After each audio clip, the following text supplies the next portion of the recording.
Good afternoon, Indiana Kentucky Conference. My name is the Reverend Chad Abbott, and I'm the conference minister for you here in Indiana, Kentucky. I'm here with my good friend, the Reverend Kent Gilbert. Kent's going to introduce himself in just a minute. We're here on our Wednesdays at noon, live on our Facebook page. Since the beginning of August or mid of August, somewhere in there, we've been going through Valerie Kaur's Revolutionary Love wheel, which is a really intriguing kind of approach to how we relate to one another and to matters of peace. And Valerie was one of the keynote address speakers for this recent General Synod for the United Church of Christ. It was really, really powerful time with her. She answered questions afterwards and was just incredibly eloquent. And we thought, this wheel she has addresses, how we relate to ourselves, how we relate to our neighbor, and how we relate to our quote unquote opponents or enemies, if you will. And so she really has a thorough way of getting at peacemaking or of getting at justice, getting at how it is we relate to one another as human beings made in the image of God. And so there's one word that we're addressing every single week at noon. And I've decided to pull on with me, to be in dialogue with me, one person from the delegation for the Indiana Kentucky Conference this week just happens to be my good friend, Reverend Kent Gilbert. Kent, why don't you introduce yourself? Great. Well, thanks, Chad. I'm Kent Gilbert. I'm the pastor of Union Church in Berea, Kentucky, and am also serving as the moderator, the elected moderator of the Indiana Kentucky Conference. In past iterations, I've been really involved with lots of ecumenical dialogue through the Kentucky Council of Churches and continue to work on justice and witness ministries in that regard there too. But mostly as a Synod delegate, have been a Synod junkie and found Valerie's presentation uniquely timely for our current situation. Indeed, in so many areas, right? I mean, race and sexuality, political divisions, the coronavirus, it's all there. It's really powerful stuff. And we're going to actually, the word for today that we're going to be addressing is that of fight. Now, that might not sound like a revolutionary love kind of word, but it really is when you hear her explain it. My first initial thought was, are we designing like a Fight Club situation? Or no, that's not anything like it at all. But she really is articulate about that. And we're going to share a video of hers regarding fight. Just give me 1 second to get that up here.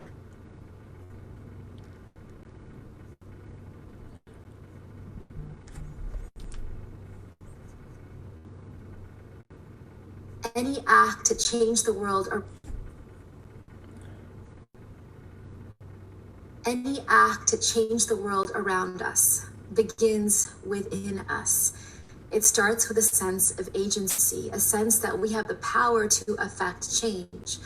The Latin root of the word power means to be able. So when we feel helpless in the face of injustice, it's easy to give into the idea that there's no way to change anything, that we don't have the power to do so. But one thing that's happened in the last few years has been this great awakening. The norms and institutions that order this world are not inevitable, but constructed, and therefore can be changed. And what we've seen is that so many of those institutions cling to hierarchies of human value that no longer serve us, that leave millions of people at risk of danger and suffering. Certainly that is what this pandemic has exposed. And so, as we enter this new era together, we're going to need to know how to practice fighting for the world that we want in the days to come. Oh, there's so much there, Kent. And the thing that really strikes me when I was watching that just now was this idea that the structures that we have built were built and constructed by us and can be undone, and that they are not inevitable. And I think what she addresses in this idea of fight is we sometimes have this notion that the systems we have, the human condition we have, it's inevitable. There's no way to change it. There's no hope to change it. I don't think that's what she's saying here at all. She said, I think there's great hope for change. If we can create it and do it, we can undo it with the help of God and one another in community. And if this word fight is about fighting for that kind of world together. So say more about your reaction. Yeah, I think that claiming of agency is really an important thing, and it's particularly important in a world where, at the moment, we're all feeling uh, very much the subject of forces that we cannot control: Mm, pandemic, infections, in certain cases, political maneuvers, and natural disasters. I mean, all of these things remind us that we are not as able to change things just by our willpower. And what she talks about in terms of that agency reminds me of something that a mentor of mine, uh, great mentor, reminded me, is that you've got to show up for yourself, right? And she mm, was talking about this personal agency, but you know, there are things worth fighting for, and you're one of them, right? You, mm. your heart, the person God called you to be is worth fighting for. And I think there's a tension in that for lots of us who grew up privileged, grew up white, grew up male, maybe grew up rich, maybe grew up in suburb. You know, we're fighting with something that you actively suppressed, because if Mhm. you've got everything you need, you don't need to fight, and you can make fighting a definite no that you can use to eliminate others, right? You can say, oh, we don't do that. Right. That's not what we do. And I think her revolutionary love is a call to fight for those things worth fighting for, and that includes, I think that includes that sense of self, but it also includes this, as you pointed out, the world we hope to have, without buying into the idea that, oh well, it's just the way it is, you know, we just always treated Black people that way, or we just always, you know, it's just always been that way, or we just never did let Asians, you know, have the vote, oh well, you know. And her examples in the book, I was really moved by. You know, she talks about allies who showed up for her family who is sick. Right. You know, they're from East Asia, and coming at the end of the last century, the beginning of the last century, the 1910, 1913, and you know, we're going to be deported just on the basis that we don't want Asians here. And a white lawyer who shows up to Yeah. fight for the Hmm. people on that ship, right, who were going to be turned away. A white lawyer whose name she didn't even quite remember, you know, shows up and gets her great grandfather into the country, right, Hmm. which enables this family to thrive. Right. I think that we understand that there are things worth fighting for, but I think sometimes we let the language of privilege and then just, well, you know, we're all peace-loving people. Right. So I've been moved by her reclamation of the word warrior. Well, and it's interesting you say that because I have wrestled with that word and with the word fight, and kind of warlike language for a long time. As a peacemaker, as a nonviolent person myself, comes from that kind of line of Gandhi and King and whatnot. I've wrestled with that, and here's one of the more personal ways I've wrestled with that, Kent, is my name is Chad, as you know, but what that really means is a brave warrior. And I thought, for a long time, I suppressed that and said, no. I'm a peacemaker. Mm. I'm not a warrior. I couldn't own the warrior piece of that. And I had a conversation with some friends about the meaning of my name, and really what they were suggesting is actually the kind of world you're talking about, that she's talking about, that to be a brave warrior is to really address the issues that lie internal, to be a warrior, to fight for my own dignity, my own sense of self-worth, my own sense of the being made in the image of God, and that in the other, no matter who that person is, and that those aren't separate things, and that I don't have to go to war physically to still utilize the language of warrior in a way that's useful. And until I heard her actually at Synod really utilizing that language in a way that I could actually live with, I was like, oh my God, that's what my name means. That's what we're talking about when we're using these kind of warrior symbols and language. Why our indigenous siblings do the same thing. It's a very interesting dynamic that those of us that are white and privileged, and my case, white straight male, I've not lived into that because I've not had to, as you said. And I think that what you mentioned about uh, bravery is the thing that she calls up, and I thought was very potent for us in a time when I think we need to be brave. And she says that for transformation, there have to be brave warriors. There have to be brave folks who will bravely shield the most vulnerable, who will step into harm's way, who will fight against traditions or institutions that are harmful, and that takes a kind of bravery, and it takes that showing up for self, right? It's so. I think she uses a very personal example of a relationship that she was in, and I think maybe we can all relate to this, where instead of showing up for ourselves, we showed up for the other person, even as that relationship became more and more detrimental or degrading. Toxic. Yeah. Toxic, right. And so the bravery to show up for self was the beginning of change, is the only way that transformation can occur. To say, no, that's not acceptable. It's not okay to treat me that way, is a way of mustering that warrior, appropriate warrior spirit, that bravery and that fight for what is due to all human beings, right? Yeah. The dignity that God places there. Yeah, I feel like this word fight, it's interesting because I wrestled with it. I saw the word come up and I wrestled with, oh geez.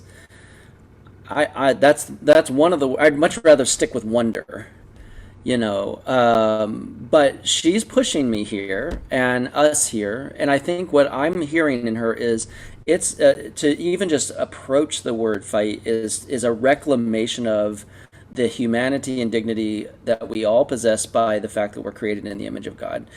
And living into that, right, allows us all to live in more wholeness than just being stuck in these institutions and systems that don't work and, quite frankly, oppress. Right. And the danger of wonder is that if you wonder, but you don't actually work for that which you have wondered about, in other words, if you have awe and appreciation, but you're willing to let that the object of your appreciation be wounded, right? Then your wonder is for nothing. It's an idle curiosity, and I think that's this call to fight. Why it's on that spectrum, because it's wonder, and then what's the next word? So wonder progresses to grief about the losses, and then fight. So it's part of a trajectory, right? Which starts with, I see there's something valuable. I understand how precious it is and that it's fragile or broken or being diminished. I'm willing to fight to preserve it, right? That trajectory seems very holy to me. And that feels very much like the Jacob saga, right? In the desert, I'm busted up. I'm wrestling with the angel. I'm not going to let you go until you bless me. And I think the fight of, I'm not going to let this wonder go, I'm not going to let this grief go until it blesses us, is a Judeo-Christian heritage way we might understand some of what she's talked about. Right. I really love that the trajectory you just talked about is that the movement is to grieve and then to fight, because what we heard last week, and Izzy and I talked about this together, but what we talked about was, if we can grieve, if we can sit with one another's grief, it allows us then to move beyond it to fight for the one for whom we are grieving with. We see one another's humanity and dignity. We understand, created in God's image, and our suffering, while maybe different, the act of grieving is the portal by which we move into the fighting for that very person that we sat with, and for our own grief, because the grief is only pointing to something that a world in which I think we really would like to inhabit, as a world of justice and peace. And so she's really pushing us here, Kent. I'm grateful for the trajectory and for our conversation. Kent, if you have any kind of one last word for our viewers today on this word fight and maybe the wheel, and Valerie, feel free to share just a brief word of closing. I was just thinking about her last sort of comments on this chapter, where she talked about the Sikh tradition, which included warriors who, a question for all of us to discover, what is our sword? That is to say, what agency do you have in this fight for what is good and right and just? What is your shield? What protects you, because your safety matters, and the dangers are real. I think we're not talking about, in a world where you can be shot for being having a tail light out, or for wearing a turban, or for being outspoken on any number of issues, in a world where we have baptized that with a sort of secular imprimatur, your safety matters. So what is your shield? What protects you?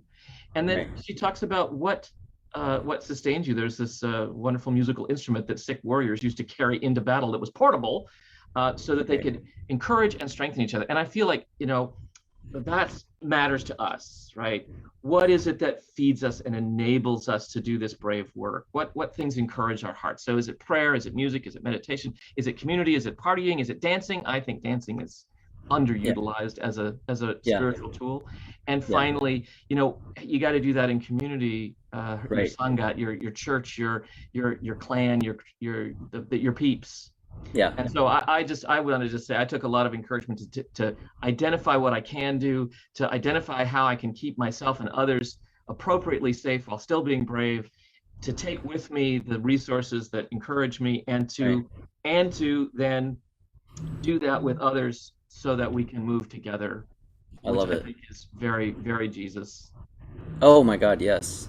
Oh, that's brilliant, Kent. And I have to say, as you were describing the music going into battle that they carried with them, I had visions of our ancestors from Scotland carrying the bagpipes into war. I don't know how to play the bagpipes, but my ancestors did, I'm sure.